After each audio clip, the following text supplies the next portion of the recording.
Unless you're a bit of an oddball like me, you're unlikely to be looking into the terms and conditions of the investment broker that you use. But if you did take the time to look into them, in most cases you would come across a practice called share lending, which most retail investors are not aware of. And for the investors that I have seen that are already aware of it, I see lots of complaints online on different forums. Share lending is a practice where brokers take the shares that you hold with them and lend them out, usually to institutional investors who want to short sell that particular stock. So that means they expect the stock to go down in price. And why do brokers do this in the first place? Well, they're always looking for new ways to make additional income.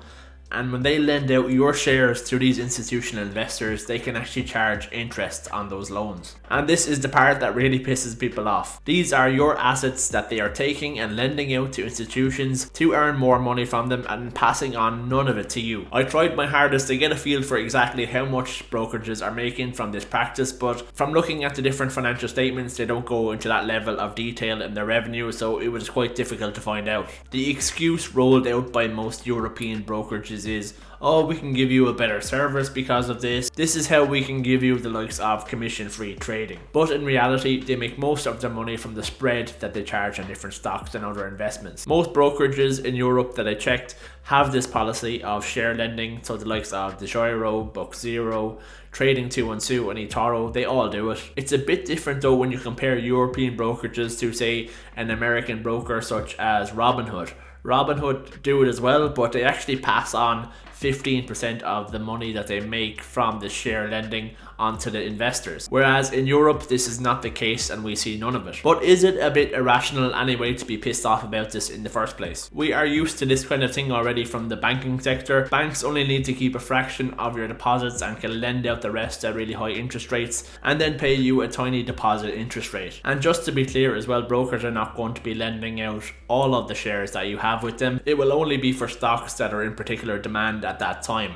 So a certain stock might have a high short interest ratio, and at that particular time an institution may want to borrow from one of your brokerages and some of your shares may be lent out in that instance. What also really annoys me is there is a lot of inconsistency about how transparent these different brokers are on their share lending practices. Some brokers are open enough about it and will tell you exactly when your shares have been lent out, whereas other brokerages will not give you any information at all, which is a little bit sneaky. Trading 212 are an example of a broker who are transparent about it. Here is a little step-by-step that will show you exactly what percentage of your shares are actually lent out, so at least with them you will have an idea of what's going on. If you don't like the idea of your shares being lent out at all, unfortunately you just have to suck it up.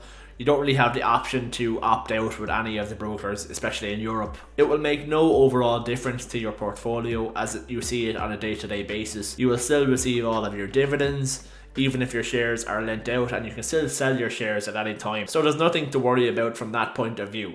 Another question that might pop to mind is there any danger to investors of us leaving brokers do this with our shares? Well, in most of the terms and conditions, the brokers say that they have collateral from these institutions of between 102 or 104% on any shares that are lent out. But you never know, you always have the chance of some sort of fraud or bankruptcy happen because of some adverse events. But thankfully, investors will always have the investor protection schemes to fall back on if there was ever some worst case scenario. And that will cover you up to €20,000 if the broker that you use actually went bankrupt. Unlike what we are seeing at the moment in the crypto world with FTX going bankrupt and all of their customers potentially losing everything, this will never be the case in the traditional regulated investment world. So what are your thoughts on your broker lending out your shares? Did you know about it before? Is it something that annoys you, or do you think we should be passed on at least some percentage of the income that they make? Let me know down in the comment section. Thanks very much for watching, and I'll see you guys again in the next video.